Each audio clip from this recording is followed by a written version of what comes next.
아까 영상 광고처럼 설교도 한번 퀴즈로 시작을 해보도록 하겠습니다. 4번까지 있습니다. 요한복음은 총 몇 장으로 이루어졌을까요? 1번 16장, 2번 21장, 3번 24장, 4번 28장.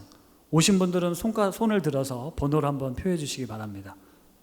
자, 손을 드시고요. 네. 자신 없는 분들이 꽤 많으신 걸로 알겠습니다. 요한복음은 21장으로 이루어져 있습니다. 그러면 오늘 요한복음 11장 말씀을 전하게 되면 딱 중간이죠. 우리가 8개월간 이제 요한복음을 매주 이렇게 말씀을 나누면서 드디어 요한복음의 중간에 이르렀습니다. 이제 절반만 남은 한 해 동안 이제 절반을 이제 말씀을 전하는데요. 요한복음 11장에는 죽은 나사로를 살리시는 기적이 나옵니다. 기적 중에서도 가장 큰 기적이죠. 죽은 사람을 살리시는 기적이 요한복음 11장, 요한복음 책의 중간 한 정중앙에 위치하고 이후에는 예수님께서 이제 어떤 삶을 살아야 될지를 몸소 이제 보여주시는데요. 요한복음에 총 7가지 표적이 등장한다고 말씀드렸습니다. 기적이 아니고 표적은 무언가를 가리키는 의미라고 말씀드렸는데 이 7가지 표적을 제가 한눈에 보실 수 있도록 표로 만들어 왔습니다. 이것도 퀴즈로 내고 싶었지만 너무 무리할 것 같아서 그냥 답을 다 공개했습니다. 첫 번째는 요한복음 2장에 가나안 혼인잔치에서 물을 포도주로 바꾸시는 기적, 이게 첫 번째 표적입니다.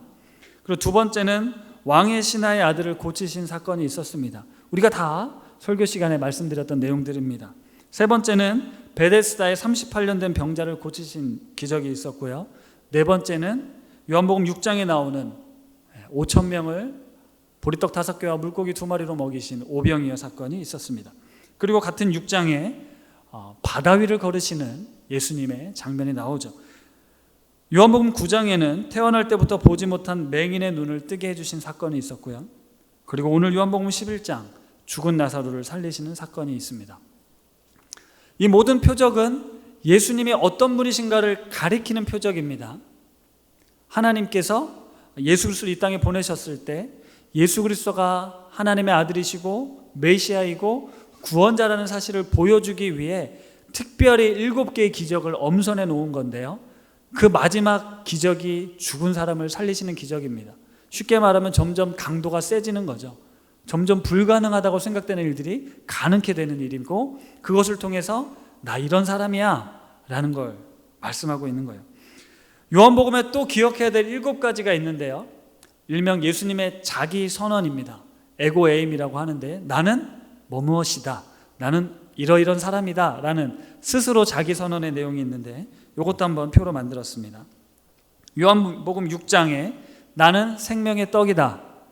요한복음 8장에 나는 세상의 빛이다. 요한복음 10장에 나는 양의 문이다. 나는 선한 목자다. 그리고 요한복음 11장 오늘 본문에 나는 부활이요 생명이다. 그리고 앞으로 요한복음 14장에서 나는 길이요 진리요 생명이다 말씀하신 예수님을 만나게 되고 요한복음 15장에는 나는 참 포도나무다 말씀하시는 주님을 만나게 됩니다. 이 모든 것들은 암송구절로 다 녹여져 있는데요. 우리가 예수님의 7가지 표적 그리고 예수님의 자기선언 7가지를 요한복음을 하고 나면 이제 기억해 두셔야 됩니다. 예수님이 생명의 떡이라고 하셨지, 빛이라고 하셨지, 부활이요 생명이라고 하셨지, 이 말씀이 기억에 남아야 한다는 거죠. 예수님이 자기를 소개하면서 우리에게 들려준 메시지들을 우리가 앞으로 보게 될 텐데요. 특별히 오늘 본문 11장을 읽다 보면 우리가 잘 아는 내용이니까 이제 중간만 오늘 발췌했지만 읽다 보면 좀 특이하다, 이상하다, 뭐 좀 아리송한데 이런 느낌을 받으실 겁니다. 먼저 예수님이 특별히 사랑했던 세 남매가 있었습니다. 마르다, 마리아, 그리고 나사로. 오빠 나사로라고 했으니까 아마 장남은 나사로가 아닐까 싶은데요. 예루살렘에서 멀지 않은 베단에 살고 있었던 이들이 지금 오빠 나사로가 병들어서 사람을 보냅니다. 예수님이 멀지 않은 곳에서 사역을 하고 있으니까 예수님 우리 오빠가 병들었습니다 라고 소식을 전합니다. 사람을 보냈다는 얘기는 급하다는 뜻이겠죠.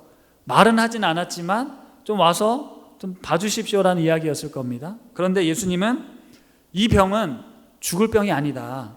하나님의 영광을 위하며 하나님의 아들이 이로 말미암아 영광을 받게 하려 함이다 라고 말씀을 하십니다. 일반 사람들은 이게 무슨 말이야? 죽을 병이 아니라는 건 이해되지만 하나님의 영광을 위한 병이라니 그게 무슨 병일까? 이런 생각이 들었겠죠. 이렇게 일반 사람들이 이해할 수 없는 말씀을 하시고 예수님은 이틀을 그곳에 더 머무십니다. 그리고 제자들에게 이틀 뒤에 이제 유대로 가자 말씀하시죠. 그랬더니 제자들이 말리죠. 아니 랍비여, 방금도 유대인들이 돌로 치려고 했는데 왜 또 거기로 가시려고 합니까? 그러니까 예수님을 지금 죽이려고 혈안이 되어 있는 유대인들이 있는 곳에 왜 거기를 가십니까? 라고 이제 말린 거예요. 그랬더니 지금은 낮이니까 괜찮아. 사람들이 낮에 이 세상의 빛을 보기 때문에 실족하지 않아. 밤에 다니면 빛이 사람 안에 없기 때문에 실족하니까 괜찮아 라고 이야기를 합니다. 그러면서 우리 친구 나사로가 잠들었다. 그러나 내가 깨우러 가야겠다라고 말씀을 하시는 거예요. 그 제자들이 잠자는 사람을 왜 깨우러 갑니까? 그냥 두면 알아서 일어날 텐데 거기 위험한데 거길 왜 가시려고 합니까? 또 이렇게 이해를 했겠죠. 그러고 또 이제 이해하기 힘든 말씀을 하시는데요. 나사로가 정확하게 다시 말씀하시는 거죠.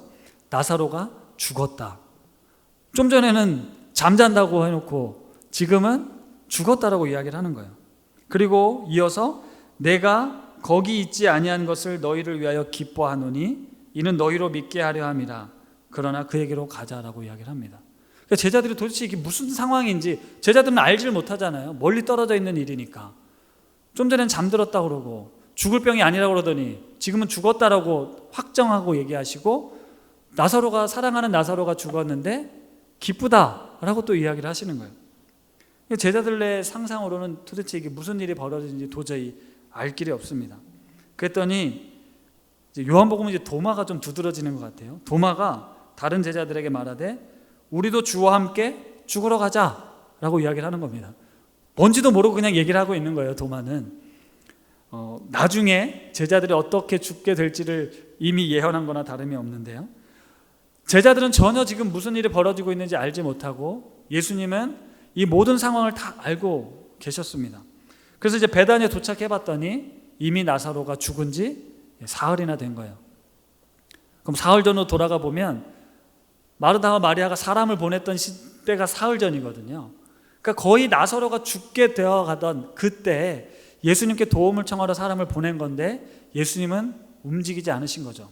그리고 사흘이 지나도록 때까지 기다리셨다가 이제서야 움직인 겁니다. 당시 유대 문화는 날씨가 더워서 시신이 죽으면 바로 장례를 치렀습니다. 부패하기 전에.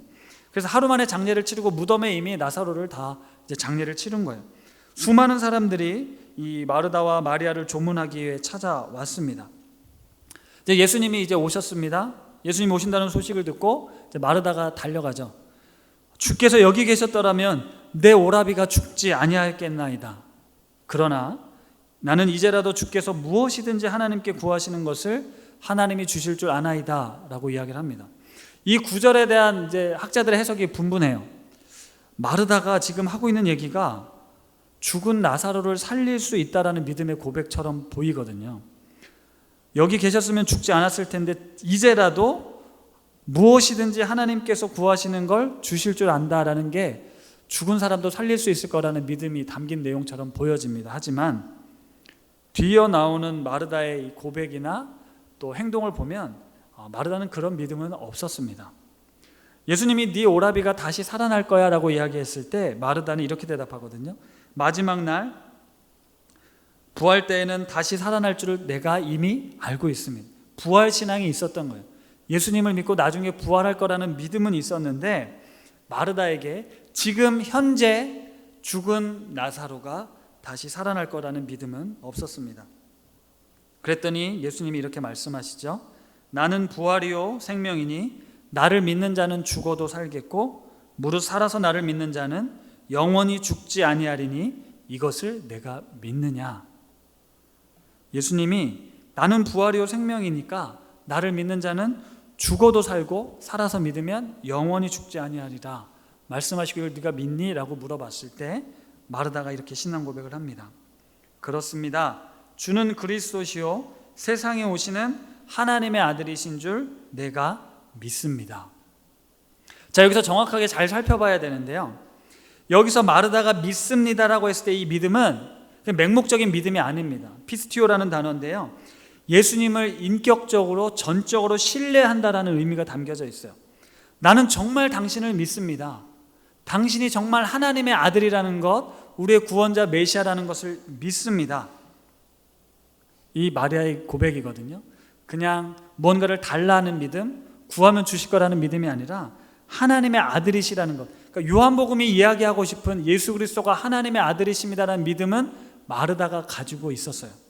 그런데 마르다의 믿음은 진짜 믿음인데 한계가 있었던 거예요. 마르다가 믿는 믿음의 한계는 뭐였냐면 죽은 사람은 다시 살아날 수 없다라는 한계입니다. 우리가 예수 그리스도를 분명히 믿습니다. 그렇죠? 하나님의 아들이신 걸 믿습니다. 우리가 구원받은 걸 믿습니다. 그런데 우리는 살면서 우리의 믿음이 작동되지 않는 한계들을 수없이 많이 만나곤 합니다. 이건 안 돼. 여기까지는 될 수 없어. 이런 한계들을 수없이 많이 경험한다는 거죠. 요즘에 매일 하나씩 말씀 묵상에 이제 8월부터 성도님들이 추천하는 찬양 코너가 생겼어요. 말씀도 좋지만 성도님들이 추천해 주신 찬양 사연과 함께 듣는 것도 이제 은혜가 되던데, 어제 저희 아내가 이제 사연을 냈습니다. 그리고 이제 추천을 했는데 사연의 내용은 이래요. 작년에 예기치 못한 병을 얻어 수술을 했는데 그때 두려움으로 겁쟁이가 된 저에게 이 찬양으로, 주의 약속하신 말씀 위에서거든요, 이 찬양으로 믿음의 삶을 살도록 훈련시켰습니다. 아시는 분들은 아시겠지만 모르시는 분들은 사모님이 무슨 병을 얻었을까 이렇게 궁금해 하셨을 것 같아서 제가 오늘 풀어드리겠습니다. 벌써 1년 전입니다. 작년 8월 6일이거든요. 저희 아내 오른쪽 팔뚝에 육종암 제거 수술을 받았습니다. 분립개척교회 담임 목사로 제가 확정을 받고 이제 성도님들 앞에서 첫 설교를 앞둔 그날이에요. 굉장히 떨리고 두려운 마음으로 이제 설교를 준비하고 있던 그 주간 금요일 날 이제 동네 피부과에서 간단한 종기인 줄 알고 간단히 이제 제거 수술을 받고 결과를 기다리고 있는데 결과가 썩 좋지 않으니 큰 병원에 가보십시오라고 해서 대학병원을 찾아갔거든요. 근데 금요일 날 이거 굉장히 드물고 희귀한 암인데 암일 확률이 굉장히 높습니다라고 이야기를 하는 거예요. 우리는 그냥 단순히 종기 뾰룩진지 알고 뗐는데 암일 수도 있다는 말이 나오는 거죠. 암이라고 최종 확정해 준 것도 아니고 암일 확률이 높다라는 말에 우리 모두가 무너졌습니다. 그런 두려움이 그냥 밀려오기 시작하는 거죠. 그때부터 온갖 머릿속이 복잡해지는 거예요. 교회 큰 뜻을 품고 교회 개척을 앞두고 있는 나에게 이런 시련을 주시나이까. 아들은 4명이나 주셔놓고 우리 아내에게 암이라니요. 그때부터 이 암을 묵상하기 시작합니다. 암을 묵상하면 할수록 어디로 갑니까? 죽음으로 갑니다. 암의 결론은 죽음인 거예요. 여보 나 죽고 싶지 않아 이야기하던 아내의 얼굴도 기억이 납니다. 죽기가 싫죠. 더 살고 싶고 해야 할 일도 많고 하고 싶은 일도 있고, 아이들은 어떻게 키우며 여러 가지가 복잡하니까 너무너무 서럽고 속상한 거예요. 양가 부모님들께 이 슬픈 소식을 전해야 해서 양가 부모님들을 다 불러 모아놓고 예배를 드렸습니다.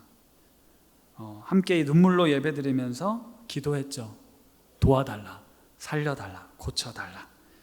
저희 아버님이 눈물 콧물을 흘리며 기도하실 때 참 마음이 아팠는데요. 이렇게 주변 사람들에게 기도 부탁하고 이렇게 시간을 보내는데 이제 암일 수도 있다는 사실 때문에 이제 다른 전문적인 이 병원들을 수소문해서 빨리 진료를 받을 수 있는 병원을 이제 찾아갔습니다. 여기도 이제 임상 경험이 풍부하다는 소식을 듣고 이제 찾아갔거든요. 의사가 이제 조직 검사 결과지를 보더니 이거 걱정하지 마십시오. 이 병 많은 사람들이 속는 병인데요. 암인 줄 착각하지만 이거 암 아닙니다. 우리 이런 환자들 많이 봤습니다. 염려 안 하셔도 돼요 라고 이야기를 하는 거예요. 그 소식을 듣는데 내 삶에 이런 기적이 일어나는구나. 기도했더니 이런 치유의 이적이 일어나는구나.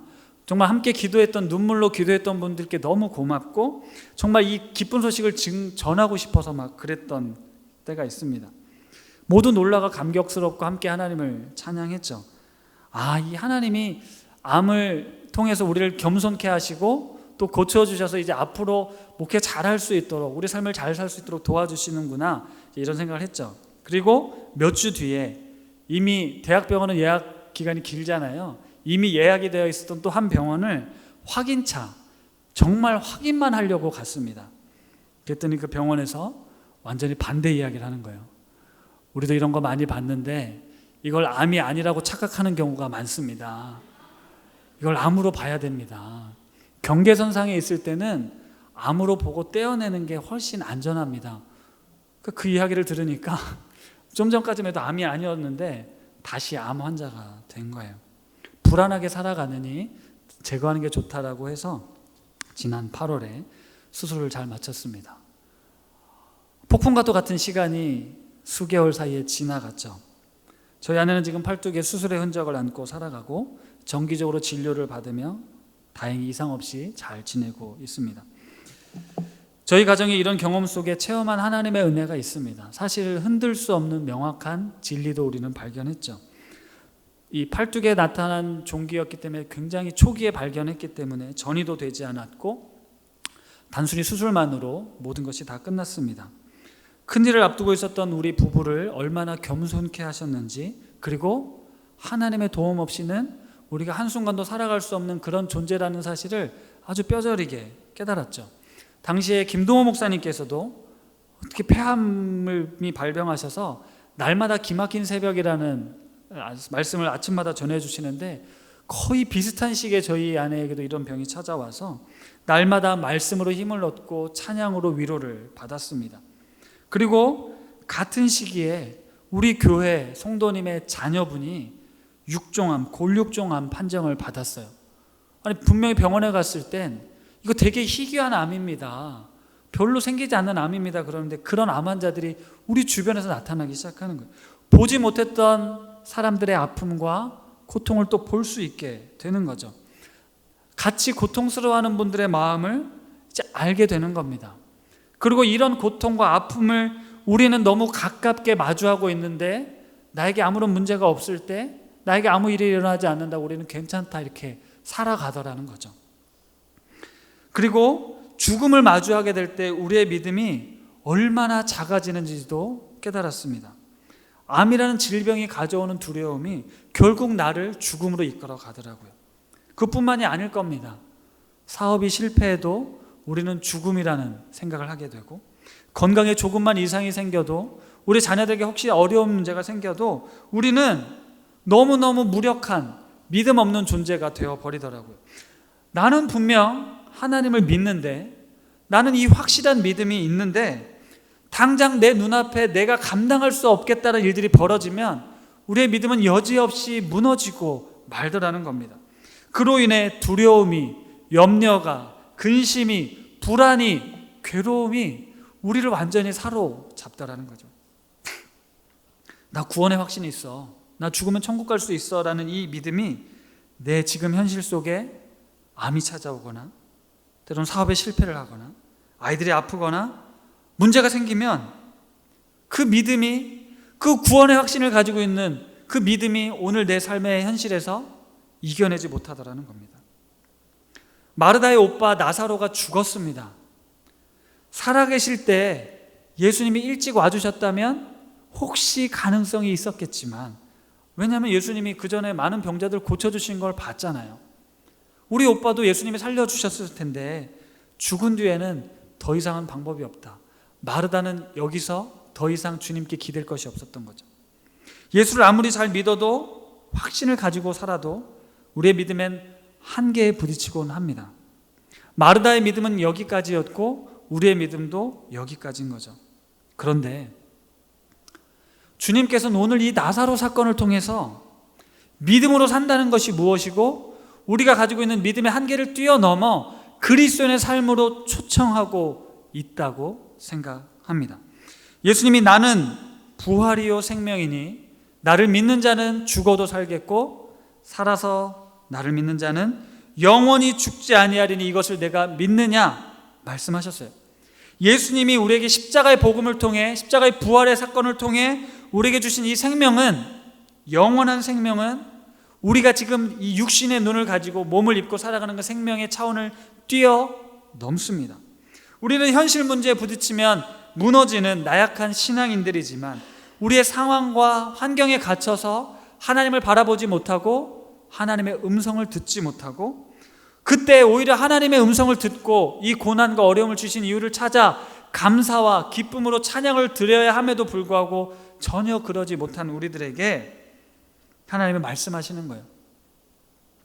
하나님, 나를 사랑한다고 하시면서 왜 나에게 이런 아픔을 주세요? 왜 고통을 주세요? 하나님 전능하시다면서요, 왜 이것도 해결 못 해주세요? 내가 도대체 언제까지 기다려야 합니까? 이렇게 우리는 나 중심적으로 나를 위해 왜 하나님이 일하지 않으시는지, 내가 이렇게 잘 믿고 섬기고 당신을 사랑하는데 하나님은 내 왜 작은 신음에, 나의 고통에 왜 눈 감고 계시는 것처럼 느껴지는지 우리가 너무 속상하고 힘들 때가 있다는 거예요.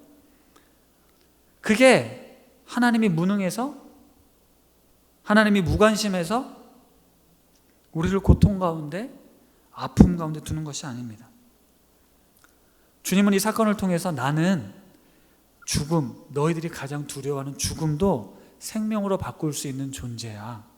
하지만 하나님의 시간이 있고 하나님의 때가 있고 하나님의 영광을 위한 일이라면 내가 그 문제를 풀 수 있지만, 그게 아니라 너를 위한 일이라면, 네가 원해서 네가 바라는 믿음이라면 안 될 수도 있다. 여기서 우리가 기억해야 되는 게 있는데요, 하나님을 믿는다는 건 내가 열심히 믿어서 하나님을 조종한다라는 것이 아닙니다. 내가 열심히 믿어서 내 삶을 형통케 하고 문제를 풀어가기 위해 믿는 게 아니에요. 믿음의 주도권은 하나님께 있습니다. 예수님 중심으로 믿는 거지 나 원하는 대로 믿는 게 믿음이 아니에요.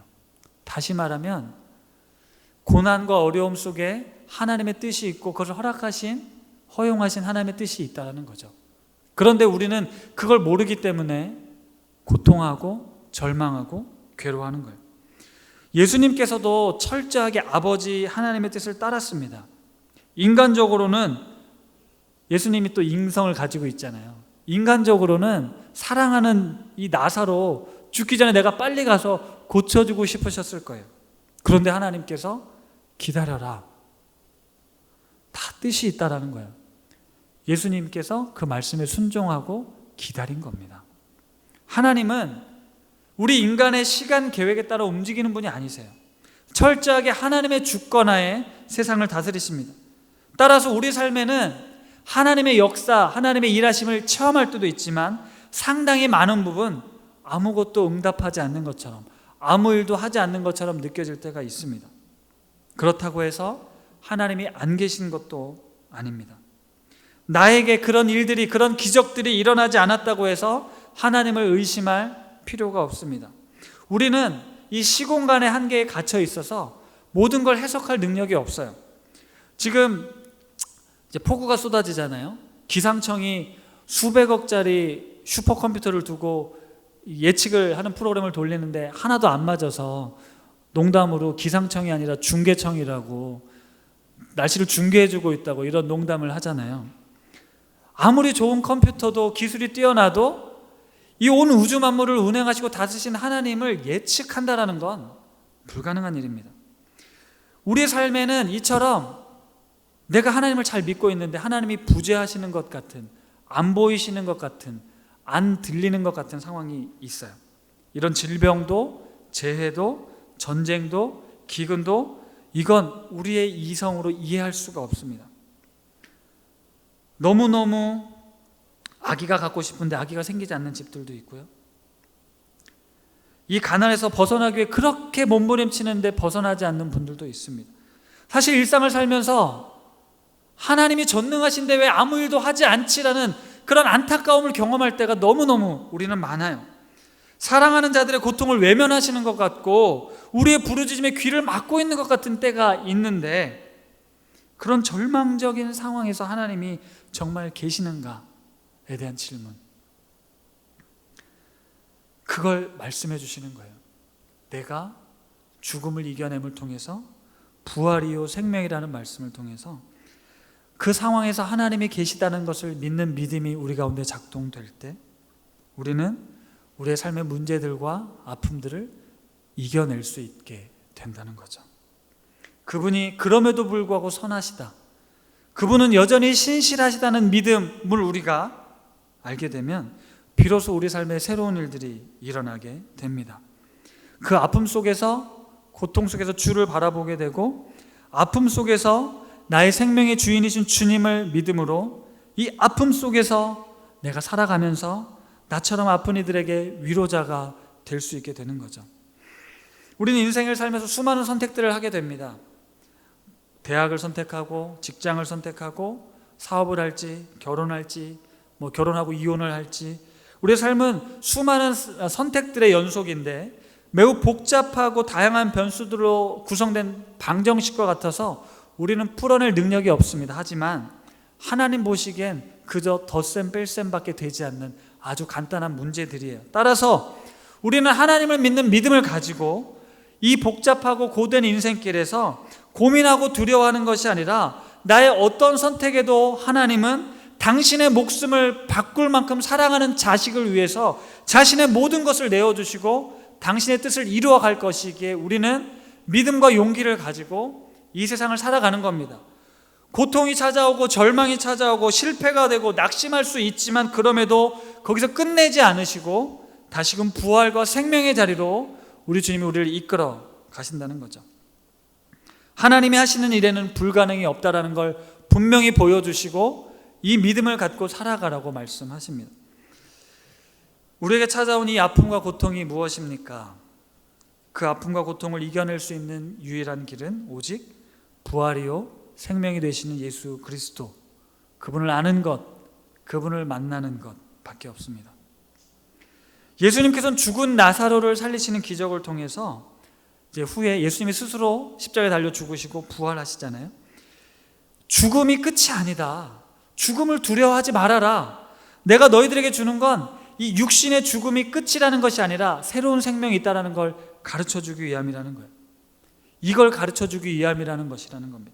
참 생명의 주인이신 예수님을 만나면 우리는 죽음이 끝이다, 더 이상은 안 된다라고 생각하지만 아니, 부활의 주님은 이제 시작이야.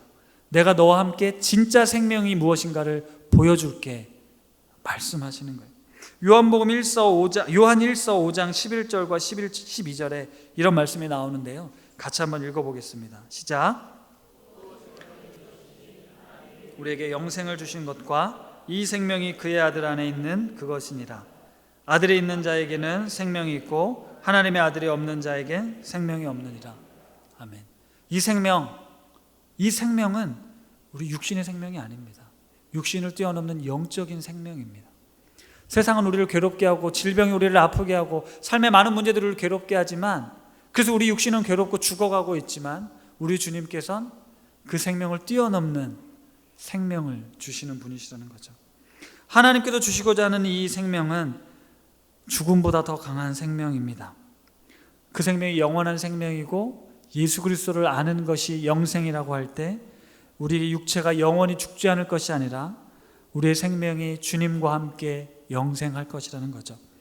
나는 부활이요 생명이니 나를 믿는 자는 죽어도 살겠고 살아서 나를 믿는 자는 영원히 죽지 아니하리라.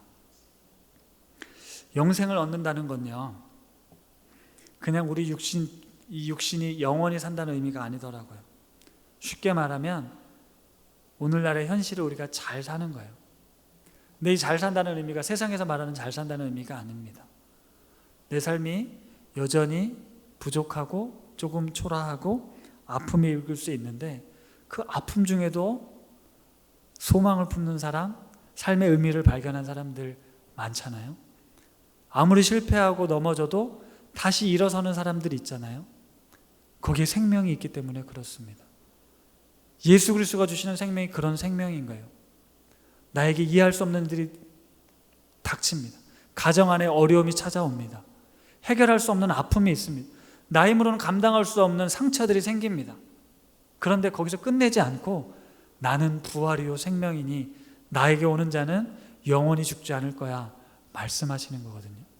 우리에게 그 예수님이 내가 생명의 주인이라고 말씀하시는 거예요. 오늘 설교를 마무리하면서 영상을 하나 준비했습니다. 작년에 아내가 이렇게 수술을 마치고 당시에 철로역정이라는 영화가 개봉이 됐었거든요. 우리 인생길이 이런 철로역정과 같지 않습니까? 그래서 가족들과 함께 영상을 보았어요. 그 중에 한 장면인데요, 이 장면에 나오는 찬양이 매우 은혜가 됩니다. 크리스찬이라는 주인공이 전도자의 말을 듣고 좁은 길을 걸어갑니다. 이 길이 왕의 길이라 생각하고 그 길을 따라가는데 이 크리스찬이 등에 짐을 짊어지고 가거든요. 세상의 무거운 짐, 죄의 짐을 메고 어렵게 오르막길을 올라갑니다. 그리고 그 길 끝에 십자가, 예수 그리스도를 만나면서 자신의 이 모든 짐을 벗어버리고 자유를 누리게 되거든요. 그런데 그게 끝이 아니었어요. 나는 자유다 하고 끝이 나면 좋겠는데 자유가 아니라 진짜 그리스도인의 삶이 거기서부터 시작이 되더라고요. 그러니까 진짜 신앙은, 진짜 믿음은 우리가 부활하신 주님이 부활과 생명의 주인이신 주님이 나와 함께 하신다, 그분이 나의 주님이시다라는 이 믿음으로부터 이제 시작되는 거거든요. 나사로의 죽음을 다시 살리신 이 놀라운 기적을 요한복음 제일 마지막 하이라이트 두신 게 아니라 요한복음 정중앙에 내가 어떤 분이라는 걸 명확하게 알려주시고 이후부터 너희들이 진짜 그리스도인이라면 나를 따라 이렇게 살아야 되는 걸 가르쳐주기 시작하는 거예요. 그게 무슨 말이냐면 우리의 믿음은 나의 현실의 문제에 갇혀서 이 문제를 해결해 주십시오, 여기서 끝나는 게 아니라는 겁니다.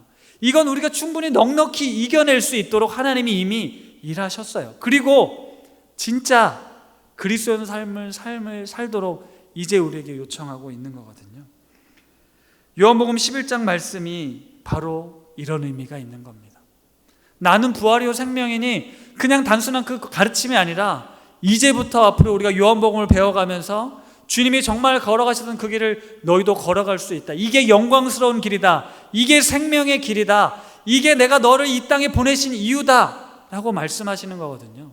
그 시작을 오늘부터 부활이요 생명이신 주님이 내 삶의 모든 두려움과 불안과 아픔과 고통을 이겨내고 참된 생명의 길, 영생의 삶을 누리게 하실 것이라는 하나님의 음성을 들을 수 있게 되기를 바랍니다.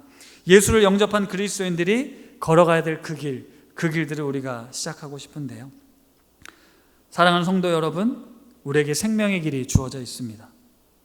예수 그리스도로 말미암아 얻게 된 이 생명이 죄로 가득하고 혼란과 어두움 때문에 끊임없이 고통 가운데 살아갈 수밖에 없는 우리들에게 하나님이 풍성한 생명의 기쁨을 맛볼 수 있도록 우리를 불러주시고 택해 주셨습니다.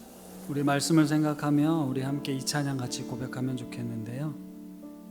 우리의 소망이 되신 주님, 어떠한 고난이 닥쳐와도 우리의 소망이 되신 주님만을 바라보며 부활과 생명의 주님을 따라가겠습니다라는 마음으로 함께 찬양하겠습니다.